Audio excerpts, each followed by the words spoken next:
Okay, so what's a good response to that?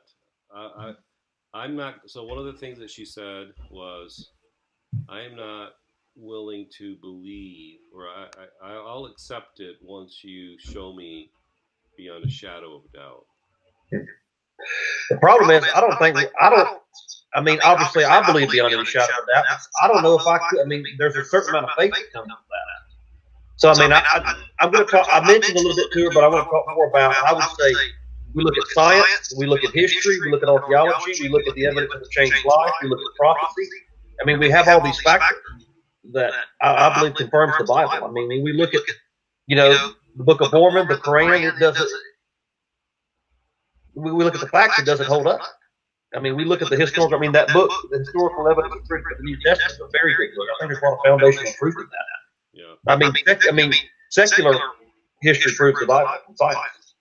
Yeah. Okay. So, but what you're going to maybe suggest to her is that she doesn't need to prove to herself, or you don't need to prove to her. She shouldn't expect to be able to be convinced beyond a shadow of a doubt Mm-hmm. before she goes ahead and takes a step of faith.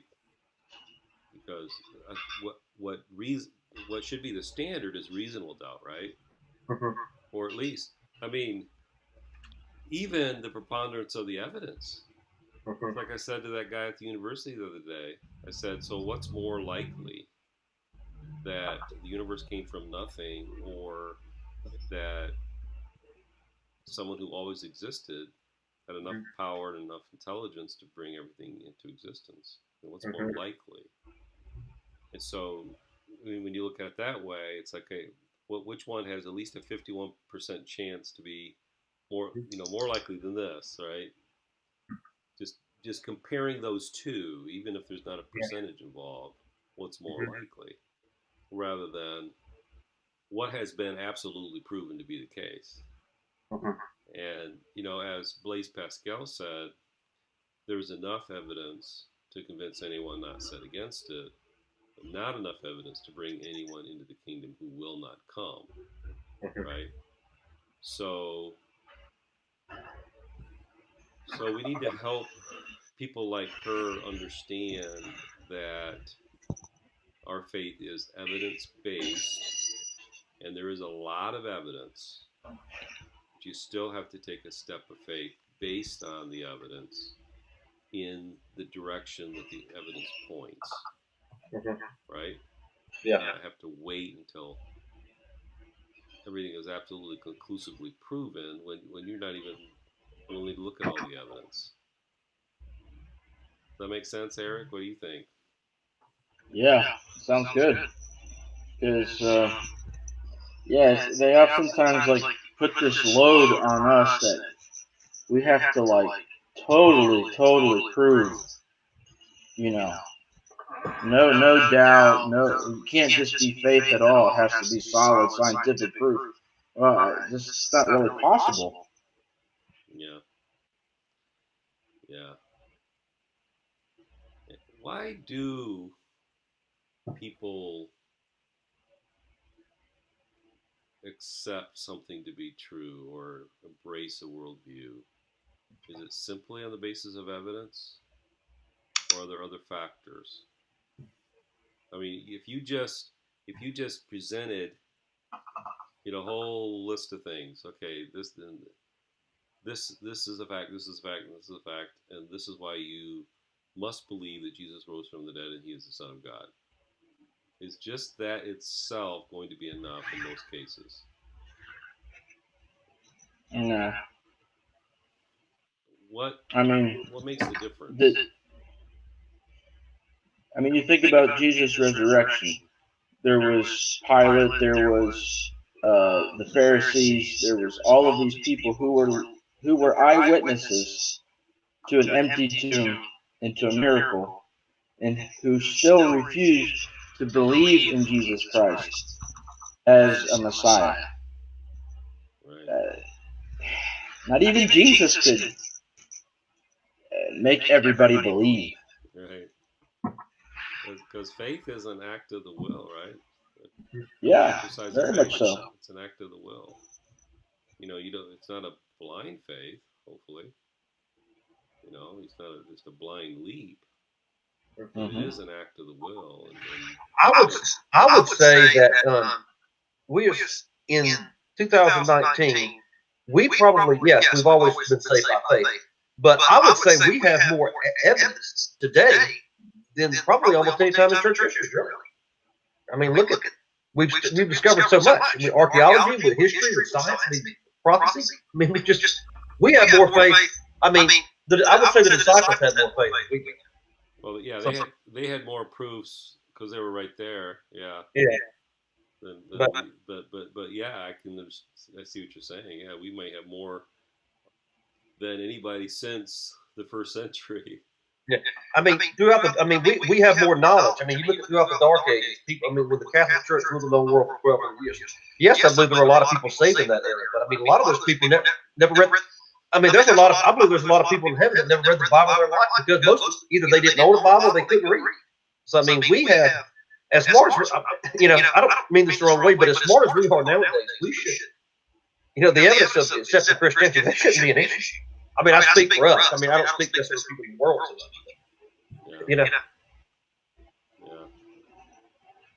The other thing that you brought up in that interview that you did, Chris, was that she said that believing in God was like believing in Santa Claus, and there's some things that you might think when you're younger, and they just kind of grow out of, and A couple people have told me. Another girl had said, "Well, I kind of grew out of it. It's kind of like Santa Claus or the Easter Bunny." So I mean, yeah, I've heard that too. So how do we respond to the Santa Claus thing?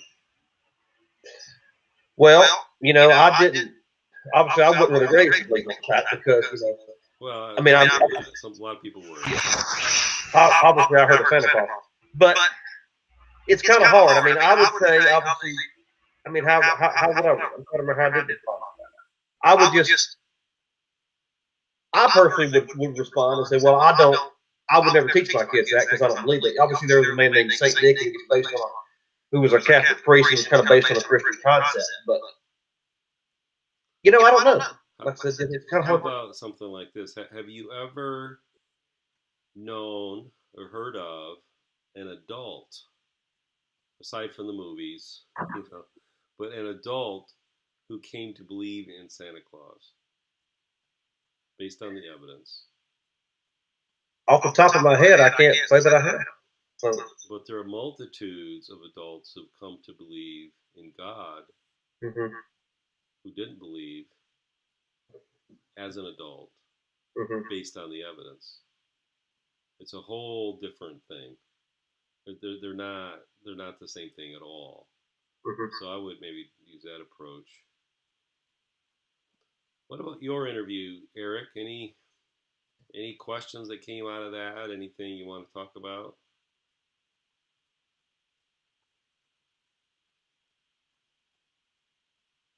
I think he froze up. You look frozen.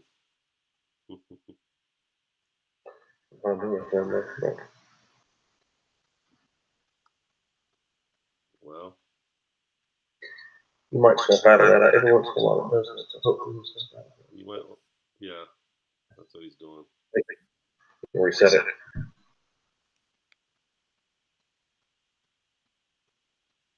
Yeah, but it's really great that you're going to be able to continue to meet with. I'm like you. I mean, I like going over to university, but it's just, and I always like passing out track and talking to people, but chances are I might never see that person again. But if it's somebody that I can continue to, I want to get that. Oh, another guy over here. Yeah, me too. Yeah. All right, Eric, why don't you go ahead and do your presentation? Well, any thoughts on your interview? You kind of dropped out on us there. Any thoughts? I think this was the first time I'd ever talked to a stoic. I guess that's what it's called. Stoic. Yeah. I wasn't exactly sure what they believed, and I'll have to research that a little bit more. Very nice guy, but I don't know, just very illogical in a lot of his things he had to say. And I don't know. It's kind of hard to decide what area to focus on Do I focus on the origin? Do I focus on the morality issue? It's kind of hard to know exactly where to start with those guys. Well, you did a good job. But, one of the things he said was how sure he was of evolution. You know, it's the most established fact. Yeah, just so established theory. Yeah. And so he's using that as a foundation, as a starting point. It's just like that's already settled. He's absolutely convinced of that. Yeah. You know, and of course, it's not because of the proof for it. It's because he just knows that they have proven it. Right. That it's settled. You know what's interesting? I cannot tell you how many people I've talked to. I'm talking about people who are extremely educated. Oh, well, science has already proven evolution is true. Well, I said, well, how have they proven it? Oh, well, I don't know. You know, they just. I had a friend guy told me, well, I saw a show on TV one time and it was talking all about that.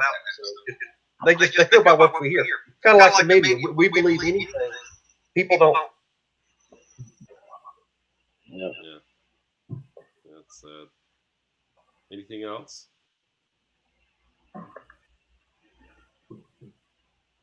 All right. Go ahead and do your PowerPoint now, Eric. Okay, let's see if I can pull it up here.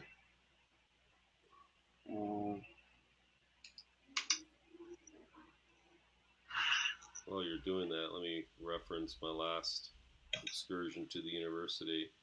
I was passing out the philosophy meetup cards and went into the student center and saw a guy sitting by himself and handed him the card and said, trying to generate interest in a philosophy meetup. And he seemed pretty interested and wanted, and we had a nice conversation, and he gave me his number and we texted each other, that kind of thing. Wants me to let him know a couple days ahead of the meeting. But someone overheard me talking to this guy, and after that guy left, he approached me and says, "I'm sorry, but I overheard something, and I'm really interested in this philosophy group." And so I gave him the card, and invited him to do a session, a little presentation on the subject of consciousness, because that's something that he'd been studying recently. So it's neat, the kind of interest that's out there for philosophical discussion. I'd go through where did it come from, why am I here, where am I going, kind of thing, and people are interested, or at least at the university, they're interested in talking about the big questions. Yep. Okay. Anyway, go ahead, Eric. Yes.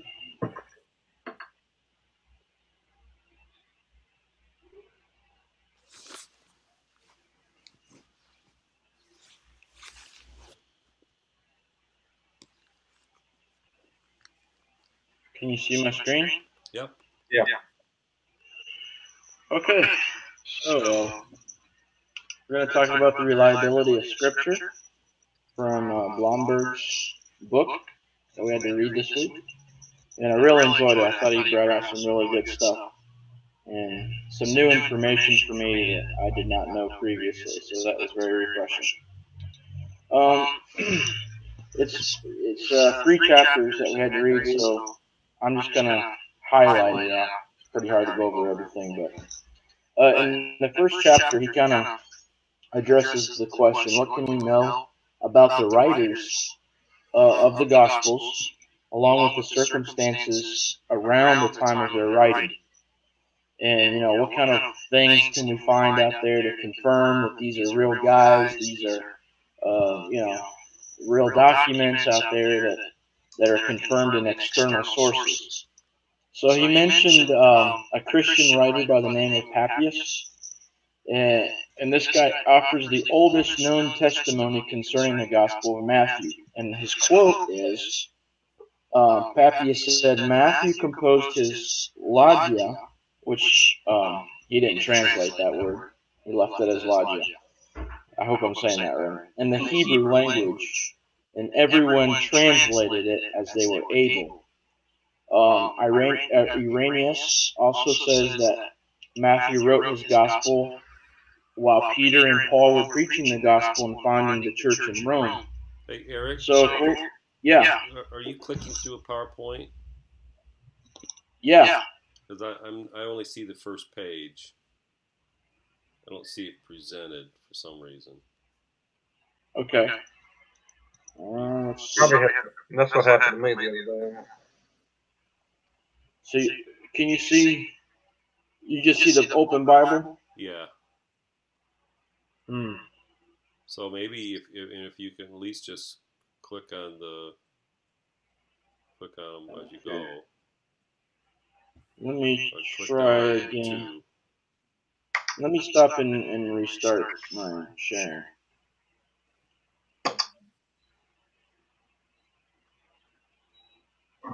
Try this again. Share screen.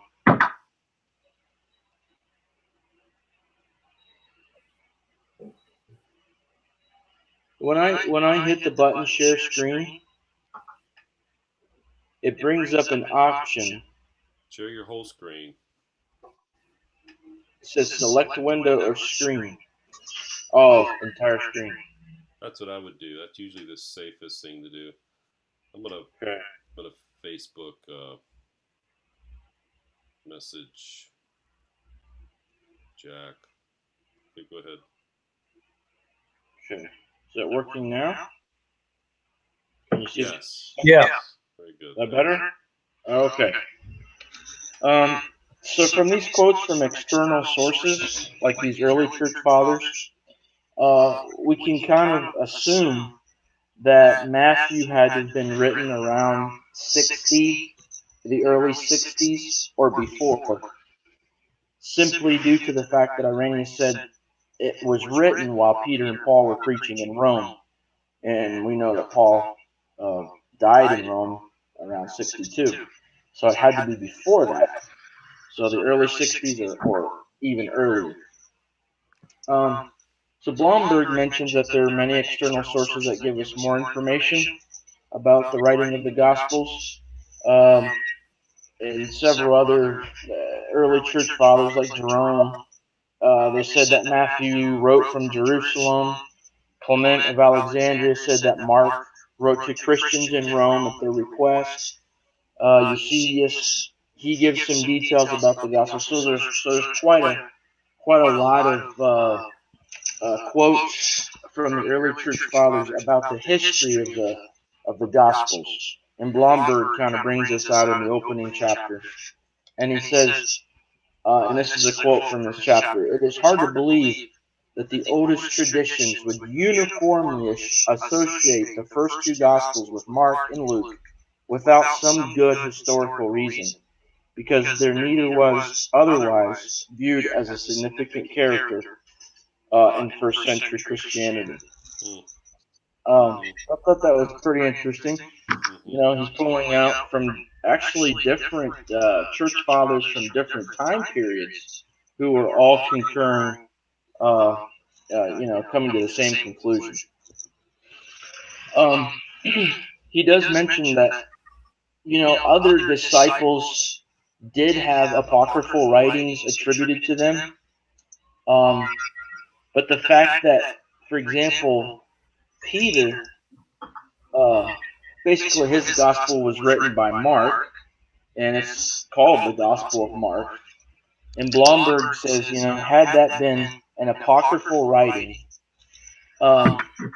he would have most likely, or whoever wrote the apocryphal book, would have attributed it to Peter. I mean, it should have said Peter's gospel, because that would have appealed to the people to even believe more and give more credit to this book. But the fact that he kept it the Gospel of Mark, who was writing what Peter told him, this isn't stuff. This isn't apocryphal. They weren't trying to get as much book as possible, unorthodox means. Another point is Matthew would have been one of the least respected of the disciples next to Judas because he had previously worked as a tax collector for the Romans. He did have an apocryphal book named after him, which came from a Gnostic sect and made him a hero in that book. Had this come, the fact that this came out of from Jews, they naturally Matthew to be, one of the treasured books, just for the simple fact, he had been what they would have considered a traitor, basically collecting taxes for the Romans. So he says no one trying to promote Orthodox Christianity would have ascribed a document they held sacred to Judas, or you could also say, really, to Matthew. So then he talks about how close in time these writers were to the life of Christ, and how we can prove that. And so he starts off with one of the church fathers, Irenaeus, saying, that Matthew was written, or sorry, I think I made a mistake there. While Mark was written while Peter and Paul were preaching in Rome, which puts that in the first half of the 60s. I think you said that. If Matthew, what's that? I think your I'm sorry. comment was right. Go ahead. That it was Matthew instead of Mark. I thought he said Mark, but maybe it is. So if Matthew used Mark as a source, then obviously Mark has to be earlier even than Matthew, which could easily put it in the 50s or even before. And we know that Luke wrote Acts, and we know that Acts is the second volume to the Gospel of Luke, and he ends Acts with Paul in Rome waiting his trial. So we know if Paul died in 62 and Acts ends around that time period, then Luke had to have been earlier than that. So let's say the latest, the late 50s even. And if Jesus died, let's say in 33, we have a good span of time with eyewitnesses still living. It's not like 100 years or 150 years after the life of Christ. We're looking at a very small time frame between Christ's ministry and the writing of the Gospels. So that's really encouraging.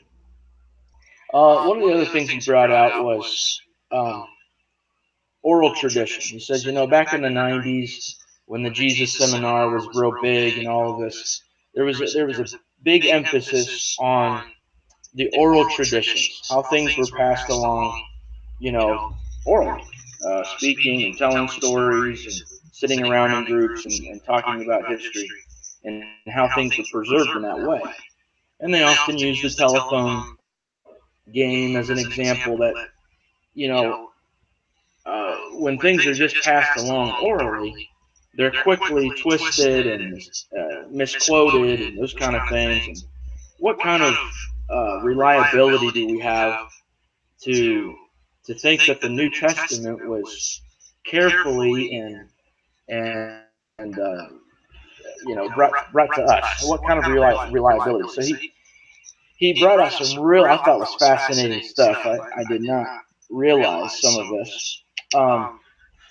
In the first century, men were accustomed to memorizing large portions of Scripture, especially, but writings. Their education, the way we think of school, high school and all those things, learning science, learning math, learning all those things. They basically had one class, and that was the Bible, which would have been the Old Testament at that time. And basically their homework, their work was to memorize. In some, it's well documented that there were people who memorized entire books, the entire Old Testament and things like that. So they were very well trained. That was their culture. That was their education to do those kind of things. And they cultivated the ability to listen and reproduce much longer stretches of speech. And he mentions a guy by the name of Kenneth Bailey who uh, who did a little experiment with his class in Lebanon, uh, using traditional Middle Eastern village context. And he got his students together to play the telephone game, and all of the students were able to preserve and pass on the message in the game that was given to them with great accuracy. And at the end of the game, they're like, what's the point? We don't even get this. What's the point? We just said exactly what was passed on. And so it just proves that these were cultures highly trained in oral traditions, and they were experts at it.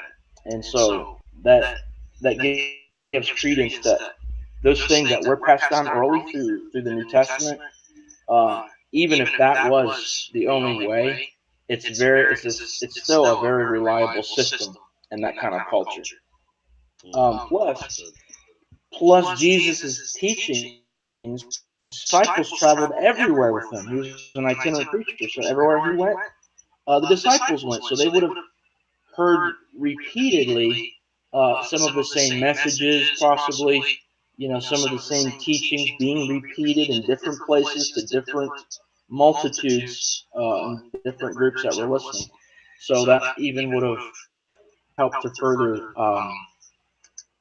get things as to what he was teaching and saying.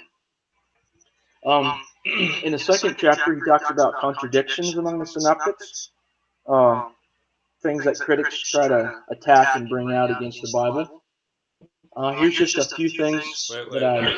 Wait. What was the image there? What does that represent? Oh, this is an apple, but when it's opened, it's an orange.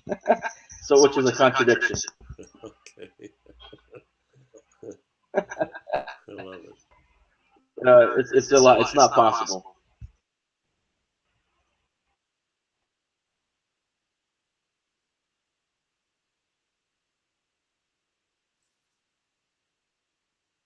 In the genealogy of Jesus and goes backwards to Adam. And critics point out that between David and Jesus, there's a lot of different names. They don't match up in the genealogies. So they would point to that and say, there's a major contradiction. So Blomberg, his response to that is,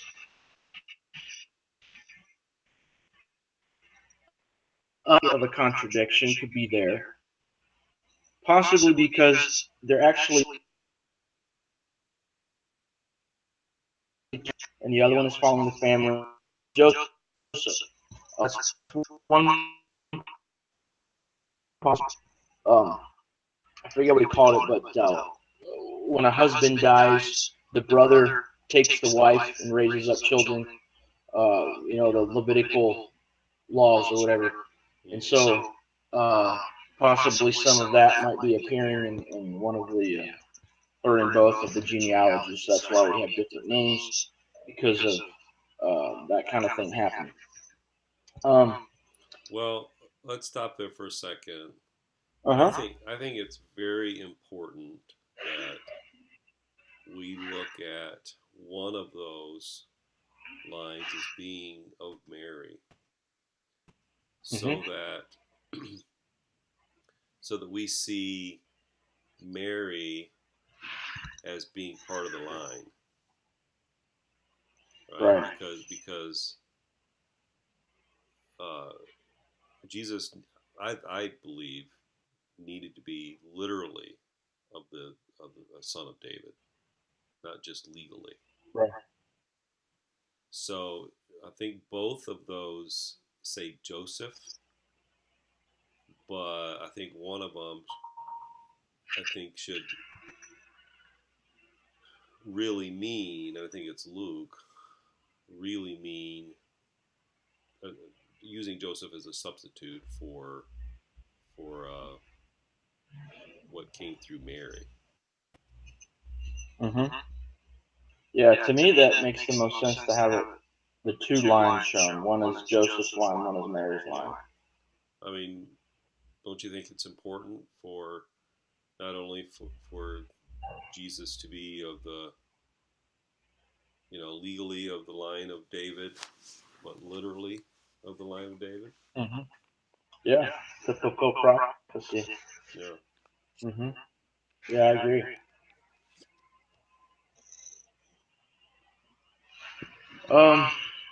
The other thing he brought out was Mark says that Abiathar was priest rather than Ahimelech during the time of David. One of the others.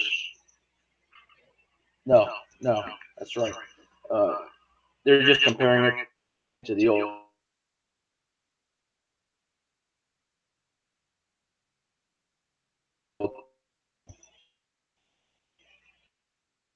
So Blomberg says possibly was more renowned than Ahimelech. So he just kind of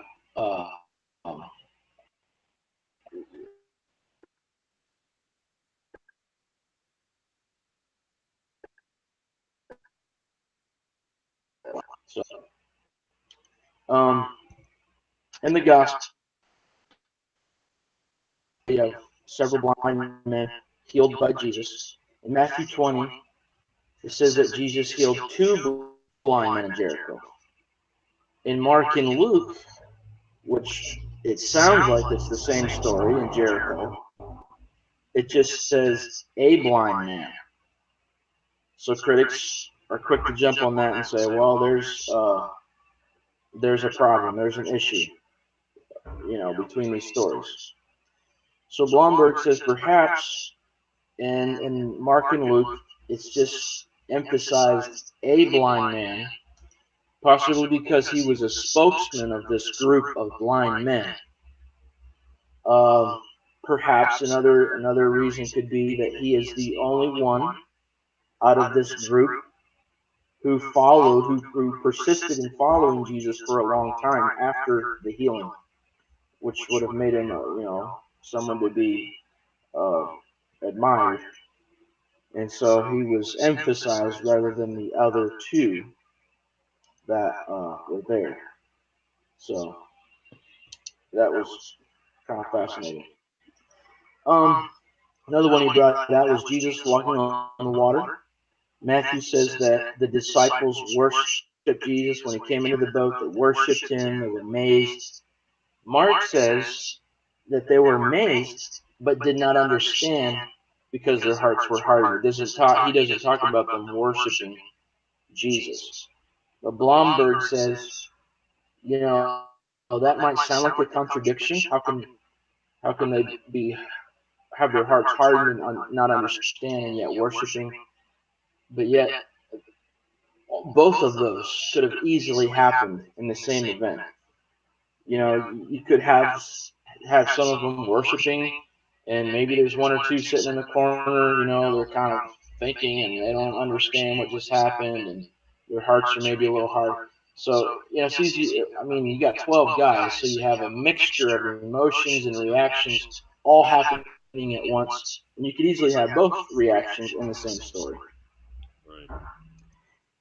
So there's a lot of things like that he points out in that chapter. The 3rd chapter, he brings out corroboration of the synoptics.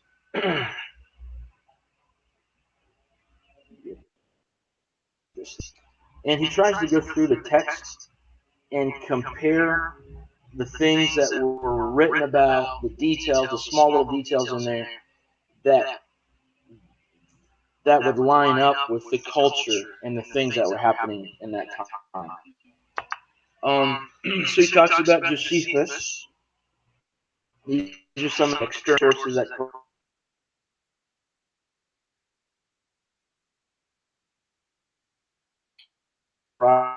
for example, it talks about, John was baptizing new believers and converts and things, and that was not something new. That was something that Jews had been practicing for a while immersion of proselytes. And Blomberg says that there's even evidence of a lot of Jews having like pools and things around their houses for this kind of thing that was happening. So it was not something made up, something new. The Jews were already baptizing the proselytes. Jesus called fishermen to be his followers, and fishermen fits the occupation that many pursued around the Sea of Galilee. All four Gospels include Judas. And so the fact that all four added Judas into their narratives proves that it was not something made up. It's not something apocryphal. Because it would have, in their culture, it would have been a disgrace to any teacher to have a student like Judas who betrayed him, to make up a story about a teacher, a rabbi, for example. Nobody would make their student. They're trying to honor their rabbi, their teacher, in the story that they're writing. So that's just proof that this is not something invented. The mention of Jesus eating with sinners. No other known Jewish literature went to such extents to embrace the outcast like that. No Jewish man in their right mind would want to write those kind of things into their narrative. That was not something that brought honor to their teacher. Jesus praises the faith of the commander of the occupying Roman troops. I thought this was really good. And Blomberg says that would be like praising a modern-day Taliban chieftain. No Jew's going to do that just to do that. You know, this isn't stuff they would just add into their story. This is based on history. They were there, they saw it, it happened, and you know, it's kind of shocking. That might be a little bit of a stretch, but yeah, I could kind of see his point, though. I thought that was pretty good. Yeah, because there was a lot of animosity against the Roman troops. The imagery used in Jesus' parables fits early first century Israel, talking about nets, talking about seeds and farmers and, you know, lost coins and all that kind of, all of that fit what was happening. I thought this was neat. I did not know this. Luke mentions Jesus talking to the widow of Nain, who Jesus talked to her, and then after talking to her, went to the bier, to the body. And Blomberg says that in Judea, no, in Galilee, it was a tradition for the widows and the mourners to walk in front of the procession. In Jerusalem and in Judea, it was tradition to walk behind the body and mourn. So, you know, that was kind of a neat little thing that comes out in the scriptures that correlates with the culture. The fact that Jesus calls a Syrophoenician woman a dog, you know,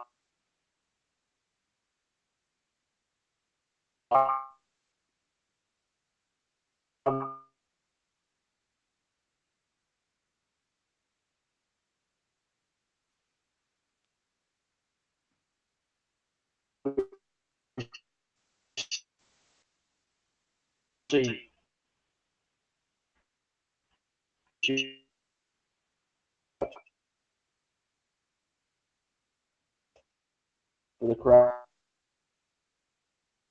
corroboration.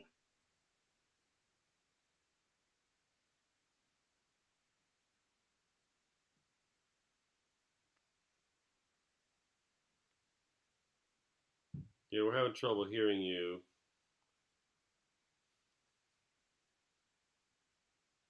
I guess he knows that.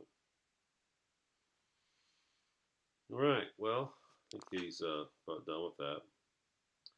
What do you think, Jack? What do you think about the book and finding some helpful things there? A lot of it is stuff that I'm already familiar with. Yeah. Um, But I mean, there's some good points in there as well. Yeah, it's not like I know everything he's written. Right. Yeah. There's some good stuff there, but a lot of it's pretty much stuff I've already known. Is there anything that you would say, I wish he'd put this a little bit different of a twist on it? Anything like that so far? All look good. I don't know. I don't want to be too critical of the work because I mean, he's a scholar. I'm not. There are things that maybe you and I might have said differently, but it's a matter of semantics, I guess, or that we might have emphasized more. But I think it looks strong for what it is. Yeah. Yeah, I think it's a very good book. I mean, it definitely is a scholar who believes that somehow the words that are in the New Testament are exactly what God wanted to be there. You inspired. Yeah. This came up in the based on the book and also one or two of those web articles we had to read. And that I forget which one it was in that web article, but it pointed out. How should I put it? But it's just a personal example. Like I said, let's just say that all four of us went to some kind of big convention or something like IHC, for example, and then at the end we all wrote about it. Naturally, we're going to our gist is going to overall is going to be about the same thing, but we're going to I might talk something more about a certain service, and Eric might leave it out. So I mean, but overall, it's going to be about the same. So naturally, I think with Matthew, Mark, Luke, and John, I mean, the gist of what they said is the same, but there might be a little. There's going to be a little difference. God used their different personalities. Right. Yeah, that's good. And you'll do some more of this reading. Thank you, Eric. That was very good. We'll do more of this reading, and I'll have, I think, Jack's turn to do the reading report next. Just go ahead and do some stuff out of the chapters that I assigned for this coming week. So, yeah, but let me take you back to that outline that I started to share with you last week. And there's just a summary of some of the evidence that of the tests. So this test approach to showing the historical reliability of the New Testament. So remember last time we talked about the bibliographical test, and let me share my screen. Let's see here.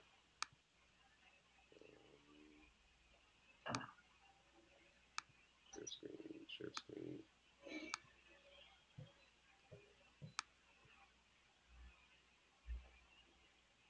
How come that option's not showing up here?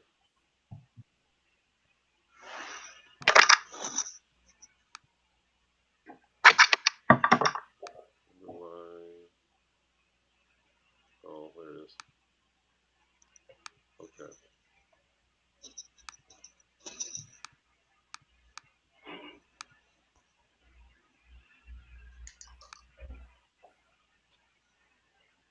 Okay, I'm sharing my screen, right? You see it? So, remember we talked about the time span, the number, and the quality. Remember us doing that a little bit? Yep. Okay. And so, what did this test prove? And this is going to go up against that Bart Ehrman guy, right? Who thinks that the text has been corrupted. What does this test prove? If you look at the time span, the very close distance between the original manuscripts, which we said were written around the 60s, and our earliest copies of much, almost half of the New Testament by 200 AD 200, only about 150 years. You've got that time span, and then you got the number, 5,700, 5,000 total, including versions. And then when you compare them, they're mostly the same. What this proves is that we have today essentially what was originally written. So we know that we have this same text that was written in the middle of the first century. We had some discussion of like Eric talked about, uh, why we believe that the New Testament was written in the middle of the first century. And so we know when it was written, we know that we have today essentially what was originally written. But we haven't talked about the reliability per se in this outline. And so this is where you look at the internal evidence and the external evidence. And Eric has already pointed out some of the internal evidence. And let me just highlight a couple things here. There's amazing harmony, but with enough apparent, though solvable contradictions to conclude that the authors were not colluding together to concoct a false story. I think we've talked about that a little bit. And the author Luke told Theophilus that he had a perfect understanding of what he was writing about. He wanted Theophilus to know the certainty of what had happened.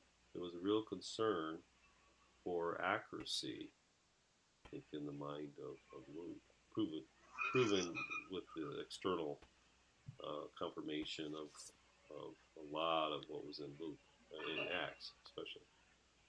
The eyewitnesses base their accounts on eyewitness testimony. We've already talked about that. Peter says we were eyewitnesses of His Majesty.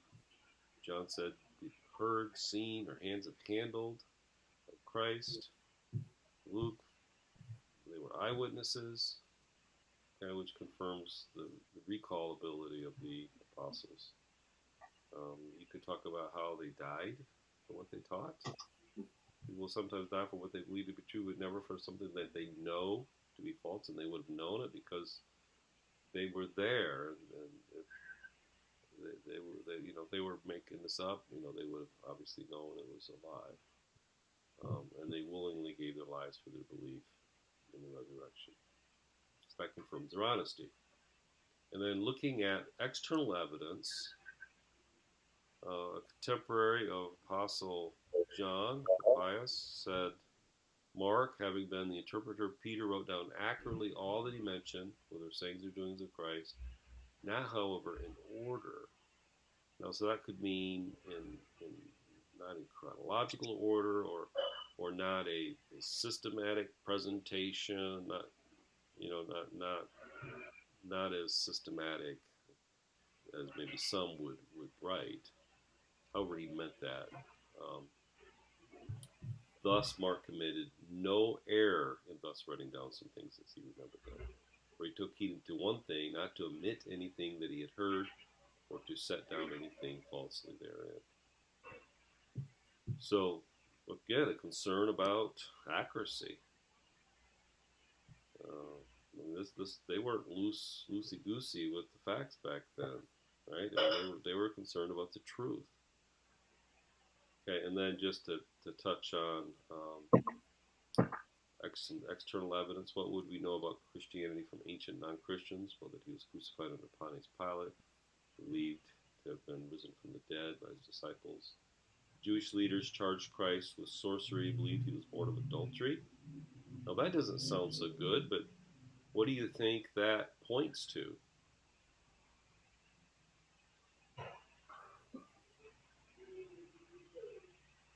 Them charging Christ with sorcery. What do you think Jesus was doing that made them come up with that charge, that accusation? Obviously the miracles. Yeah. Why would they think he was born of adultery? Why would they make that accusation? Virgin birth. Yeah. There's something unusual about the circumstances surrounding his birth, right? And that points to the virgin birth. Yeah. And then these other things also we see, even from non-Christian sources, we would know all of these things that have been on these 2 pages. It's interesting, Dr. Burr, we were talking a while ago about interviews. It's amazing to me how people that won't accept the Bible or religious doctrines, but yet they'll accept non-Christian sources as being fact, like Plato, and won't question. Yeah. So, Yeah. And so I think it's good to use these external sources. Say, hey, this is Yeah. what we know, even from non-believing sources. And then you have archaeology, and there's so much there. Having you Yeah. look at some of those things, I just threw out the pool of Bethesda. I've been there myself. A place where Jesus healed an invalid. No record of Jewish secular maps. Considered a myth until it was found in 1888, close to the Church of St. Anne. And I've been in that church going back this summer, trying to. Right there, you see a picture of that. And the Bible says it had 5 porches, and when they dug it up, they saw the evidence of 4 porches, 1 porch on each side, and then one in the middle. These, these porches. So anyway, there's a lot more, but I'm just kind of summarizing or kind of hitting some highlights. So you got these 3 tests. You have your bibliographical test, internal evidence test, and external evidence test. And these show, altogether, they show that we can trust the New Testament to be historically reliable. Because we know when it was written. We know we have today what was originally written, essentially. And we have much confirmation, both from looking at the text itself and then looking at confirmation from outside the text about the events and the people in the books that makes us confident that the New Testament is historically accurate. So is that good news? Mm-hmm. Yeah. So, Dr. Bird, one question.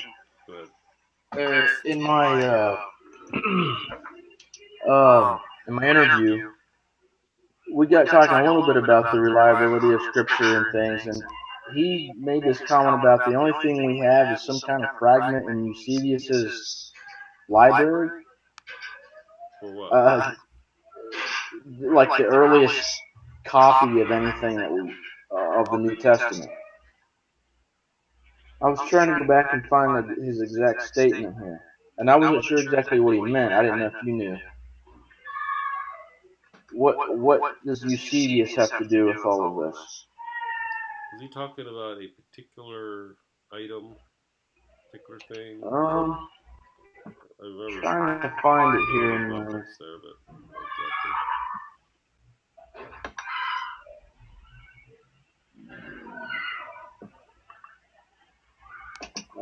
Can't find it.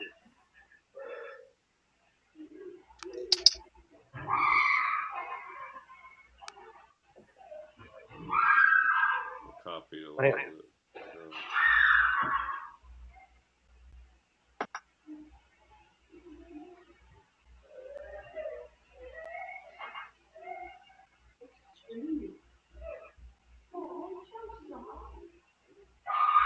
If I find it, I'll let you know. Yeah, okay. We can we'll do a discussion forum on that stuff, I guess. So. Okay. All right. So, what do you think?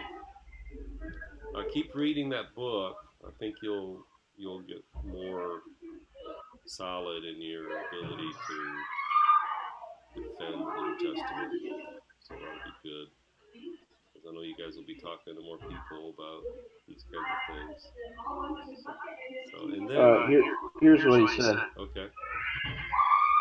He said, I think that the Doherty thesis provides the most and perhaps only plausible explanation of the origin of Christianity.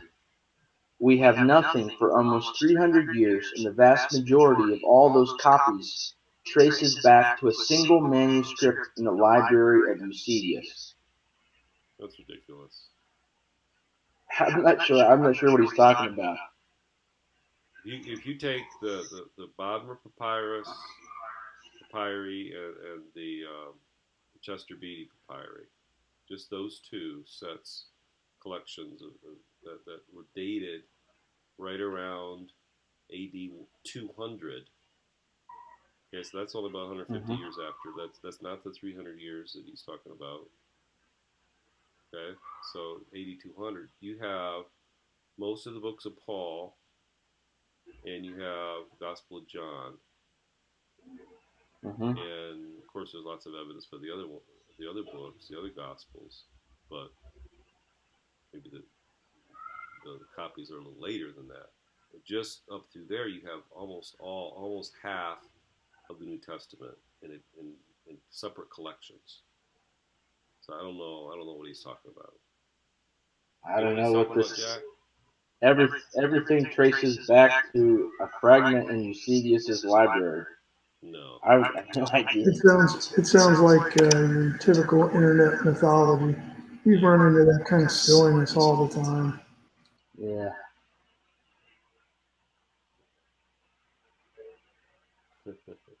Even Bart Ehrman wouldn't say that. I'm sure he's as cynical and disingenuous as Bart Ehrman is. At least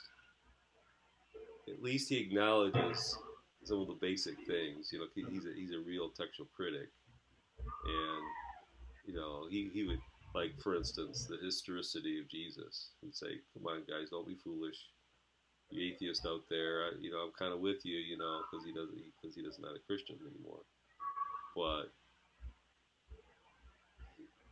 he existed. Jesus existed. He's an historian. So real historians.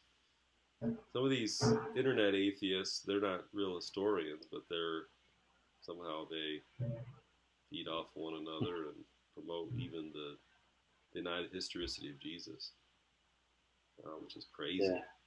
There's so much evidence for that. And even that he died under Pontius Pilate.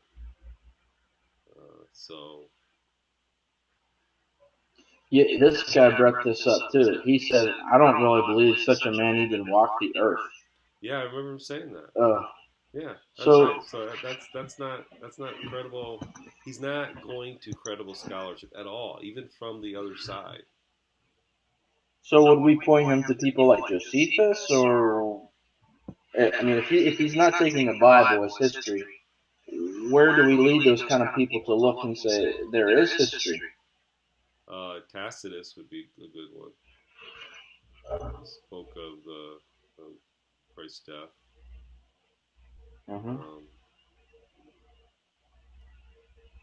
Yeah, so I would go look it up.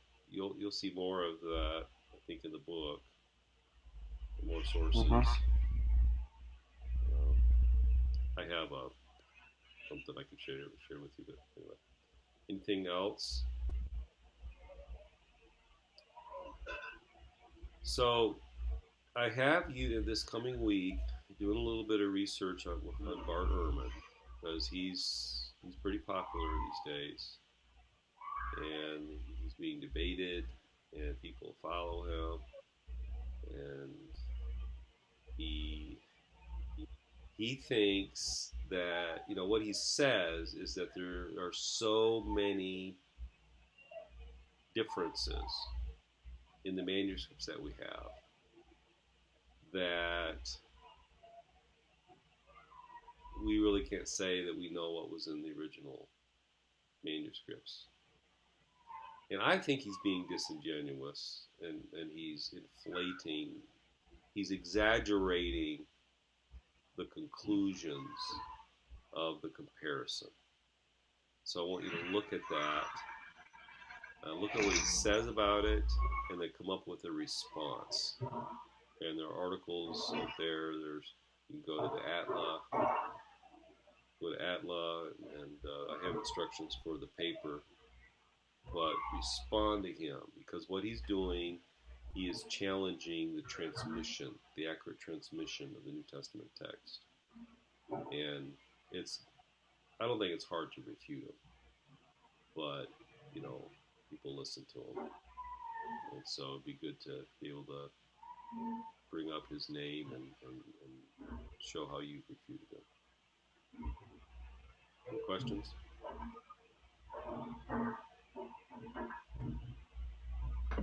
As far as Atla, I need to get with you about that. Usually when I go to them, I have to go through the library computers. Is there a way, you mentioned there might be a way to do it without that, though? Yeah. I'm sorry, I don't know how to tell you that right now. But if you write Stephanie Yeah. She should be able to give you that information. Okay, I'll give her an email. I saw Sarah a while ago. I should have asked her about that, but I just didn't. I don't quite see her. Yeah.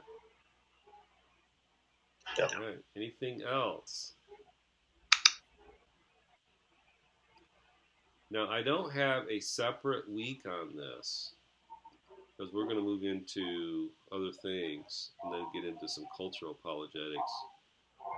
So I probably should mention Old Testament reliability.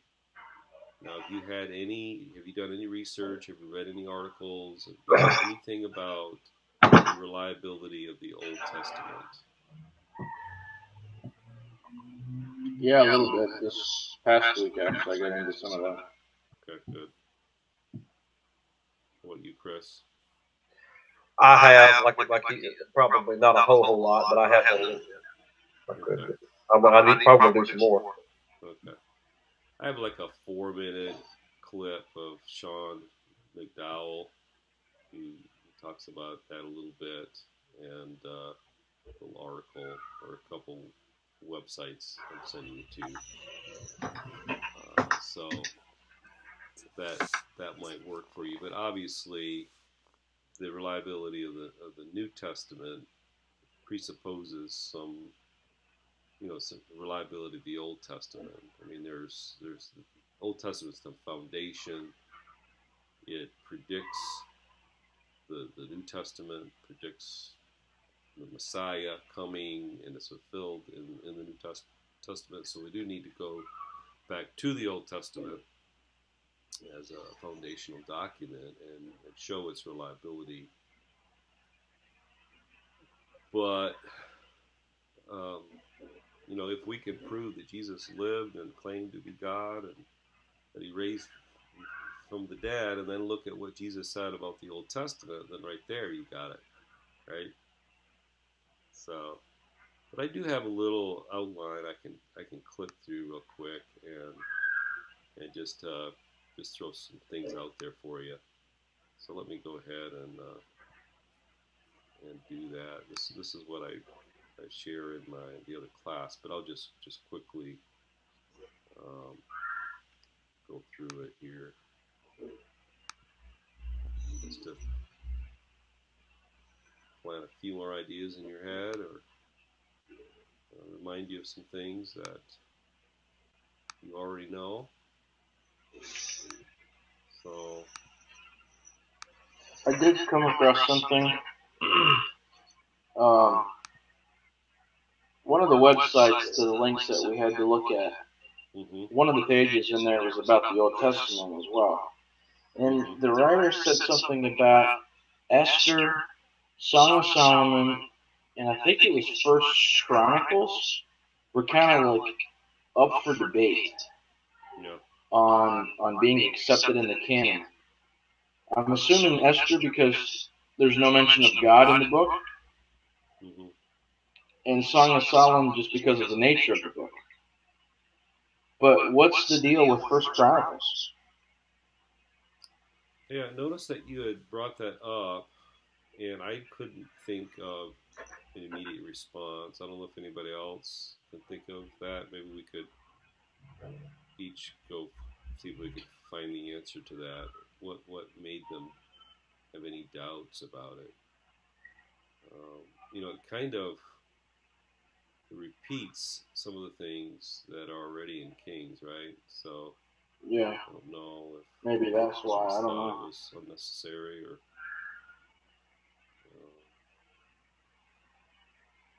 Yeah, I'm not sure if someone else knows that right now, but we can come back to that. So we can look that up. All right, so the time span between the completion of the Old Testament and the earliest extant manuscripts before the Dead Sea Scrolls was about 1,400 years, compared to like 150 years with the New Testament, right?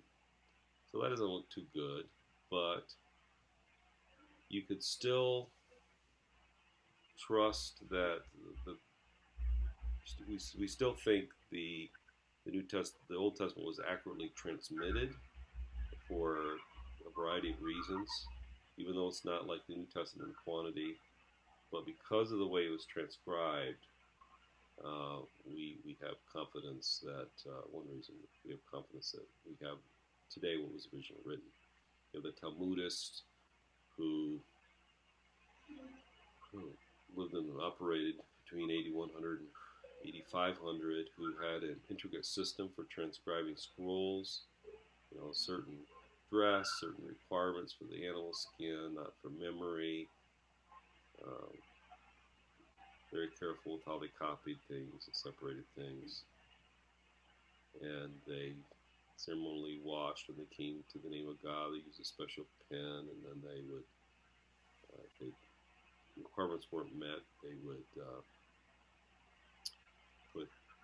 bury, burn, or put in storage the old copy, or the new copy. And then they ended up giving more authority to the new because it matched so closely, and the old one was getting kind of ragged. So old was less readable. And then you have the Masoretic period. And in the Masoretic period, which was between 8500 and 900, these guys, scribes, they standardized the text of the Old Testament. They separated the words. They very carefully checked the accuracy of the new copies. They did things like this, finding the center word and letter, and in each, the old and the new, when they checked it, allowed very few mistakes. I think in a lot of cases, no more than 3. And they gave the greatest authority to the new. This is what Josephus said about the reverence that the scribes had, that the Jews had for Scripture. We've given practical proof of our reverence for our own Scriptures, for although such long ages have now passed, no one has ventured either to add or to remove or to alter a syllable, and it is an instinct with every Jew from the day of his birth to regard them as the decrees of God, to abide by them, and if need be, cheerfully to die for them. And the Greeks wouldn't die; they would do the same thing for their books. So that's good testimony. And then you have the Dead Sea Scrolls. What are they? Most important ancient witness to the Old Testament. There are 600 manuscripts, 400 of which are biblical, found in 11 caves on the Sea of Galilee. I went to a Dead Sea Scroll display in Cincinnati, which was neat. Saw some of the manuscripts. One cave contained 40,000 inscribed fragments from which 400 books have been reconstructed. These scrolls contained all the Old Testament books except Esther. They contained biblical commentaries, the writings of the manual discipline, the Qumran community. This is the community that deposited the scrolls in the cave.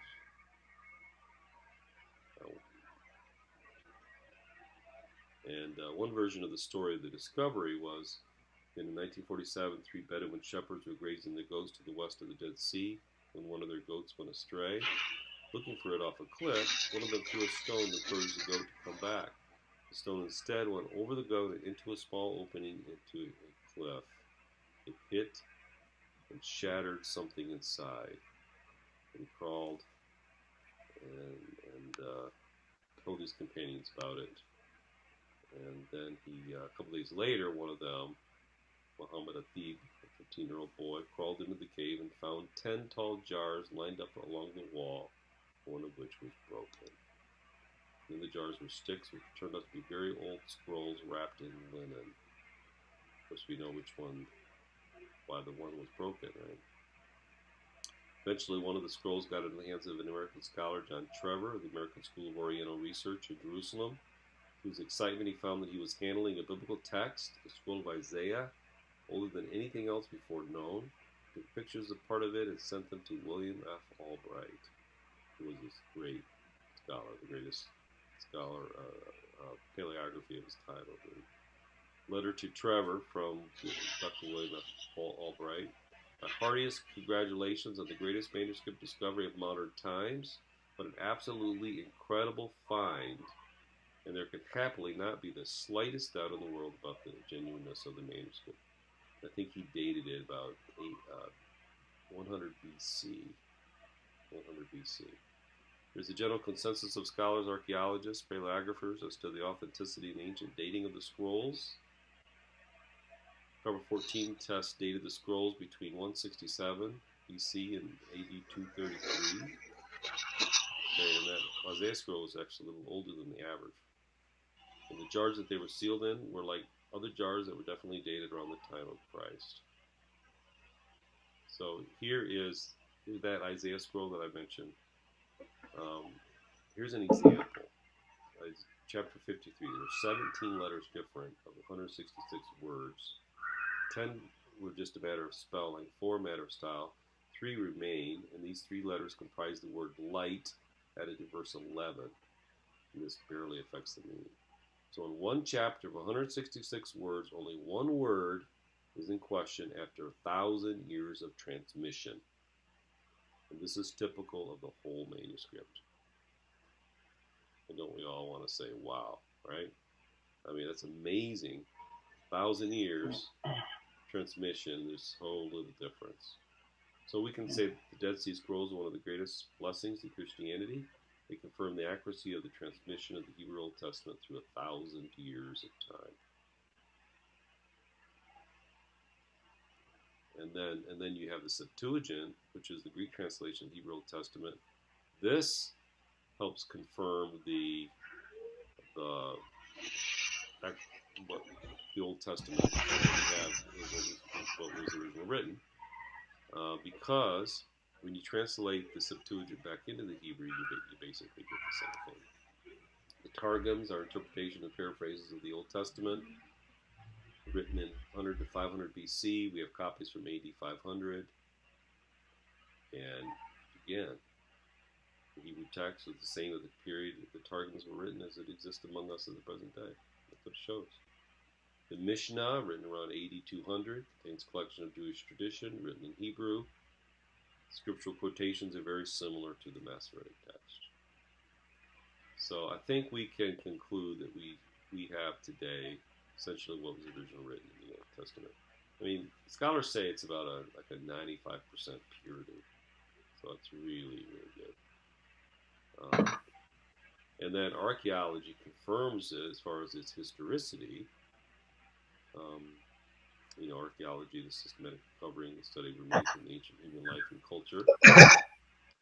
How does archaeology help the Bible believer? Well, it illuminates Scripture, and it also confirms the reliability of Scripture.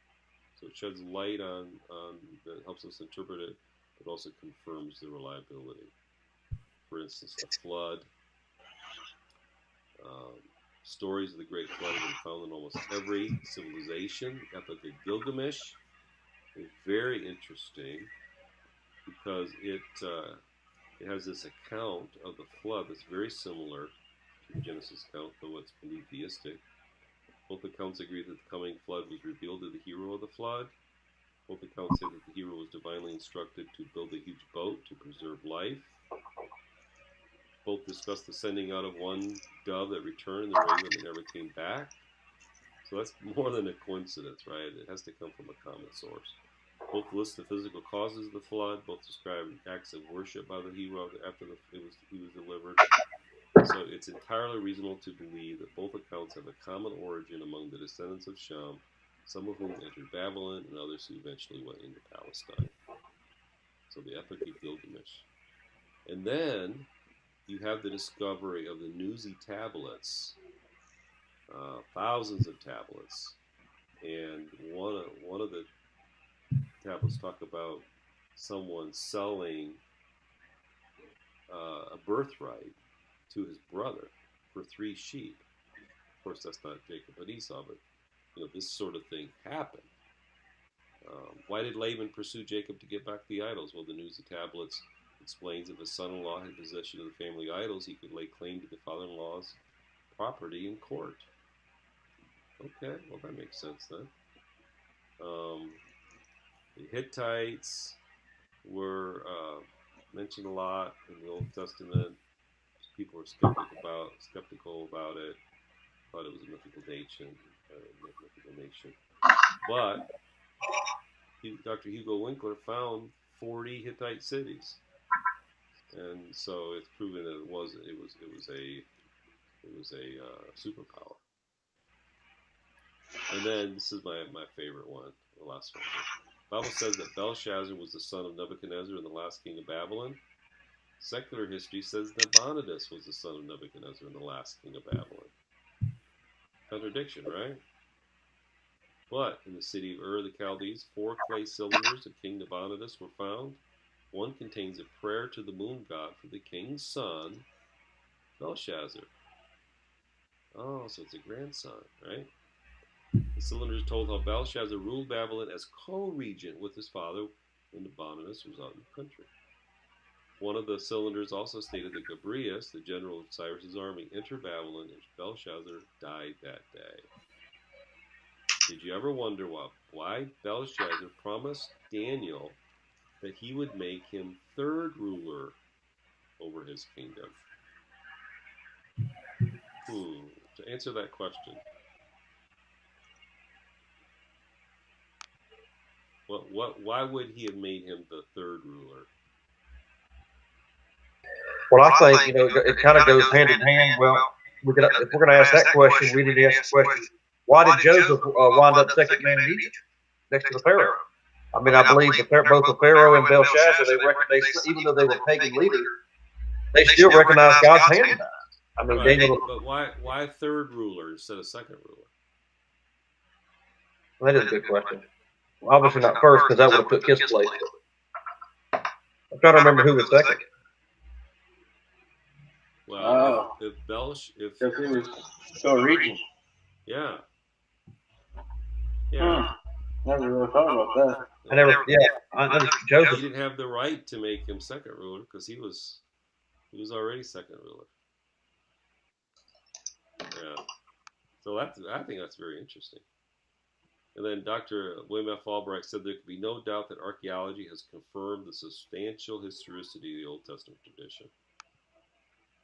And I have a couple of the quotes here, but I think it says over 10,000 discoveries have been made that relate to persons, places, or things in the Bible. And Nelson Gleck said no archaeological discovery has ever controverted a biblical reference. Nelson Gleck, he was actually on a display in the Cincinnati Museum because of his role in the Dead Sea Scrolls, and he was a really famous Jewish archaeologist. Anyway, if people are asking for proof that the Bible's true, I think we've got some pretty good proof here. Yeah. I mean, 10,000 references. Even if one, it's interesting. Even if one or two would have contradicted the Bible, but not one. Yeah. So, yeah. I mean, he knew what he was talking about. So. Yeah. All right. Well, so we've been talking about textual reliability, historical reliability today, and this week I'd like you to work on a paper responding to Bart Ehrman and focused in on textual reliability, the transmission of the text. Basically, you can get into history itself too. But basically, find out what he's saying about the New Testament and respond to him. All right? Any questions? Hey, Jack, by the way, Chris and Eric reported on their interviews. Why don't you go ahead and report on your interview? Just kind of tell us how that went. It went pretty poorly, as you noticed. I wound up dealing with, I guess you could say, one of the more ignorant of the atheistic skeptics. And, he was along the same lines of those who said he didn't believe Jesus ever existed. Same sort of thing.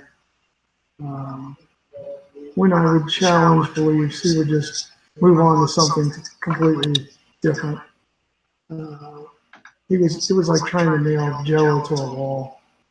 This guy was he was everywhere, slimy. um, I mean, it's nothing you guys haven't already heard. I mean, denying the existence of Christ altogether, talking about the corruption in the gospel texts. When I responded to that, he moved on to something completely different. It just wasn't a very substantive discussion, unfortunately. And I just got frustrated with the guy and quit talking to him. He started calling me names at one point, and that's when I said, "Okay, we're done." Yeah. Yeah. And I think God wants us to talk to those people, but I also think that He wants us to find people that are more open. So I think if we can look for those people. I don't know where they are because they're not out there on the discussion forums maybe as much. You kind of have to go looking for them maybe. Or maybe there's a website, and I thought about making one if there's not one like this, but a website specifically for honest seekers, that really want to come to find out and to talk about it. And to qualify, you really have to be truly agnostic and open to the truth. That's the kind of people I'm looking for. But, I think that, like we were talking about, I think I found one the other day. So. Oh, that would be awesome. Yeah. I think you have to. Those people you're going to find away from the internet. Yeah. It's going to be one-on-one discussions. Yeah. Outside of that, it's just not going to happen. Yeah. Yeah, and I think I found a couple at the university. So anyway. Hey, Dr. Bird, how long have you done the meetups? For a few years, but not as active. Like I kind of go in spurts, so it's not like. But I've been the moderator for years now, and I have another. You have some of the early people still attending your meetups? Yeah. In fact, one of the ones he's scheduled to come this Sunday afternoon. John Wharf, he was one of the ones that were very early on. Like it was at my house, and maybe could have been one of those ones that I had shown in that house. And then Cheryl, she was planning to come to the next one. We actually had supper with her and her daughter the other day, and yeah. So Dr. Burt, maybe before the end of the semester, like I said, that guy I work with, if I could, maybe I could invite him to one of these discussions. Well, he was telling me today there was one guy that was a friend of his that was a hardened atheist, and he was able to tell Christian thing. And we talked about it the other day about the cosmological argument. Well, who created God? I can't put it the exact words he used, but we talked about that. He had a tremendous response about it. So it's somebody I'd like you to meet. oh. If he'll come. Like he's kind of shy, but like I said, I'll ask him if he was going to discuss it. Yeah. Oh, by the way, Jack, this guy that I talked to at the university this past Thursday, I talked to one guy, and then this other guy at another table overheard us talking, and he talked to me afterwards, and he said, "I'm sorry, but I heard you talk about philosophy. I'm really interested in coming to your meeting." And I asked him what he had been studying recently, and he said consciousness. And I know you and I had talked about that subject of consciousness. And so I asked him if he would give a presentation on it in my May meeting. So that might be one that you might want to come to, Jack. Yeah, that would be interesting. I'm guessing he's a materialist. I don't I don't really know. He didn't strike me as some evangelical at all. He had longer hair, and the way he just talked about his classes and what he but I didn't pin his worldview down. So you could maybe assume that, I don't know, but I'm hoping to. I have his number, and I'll be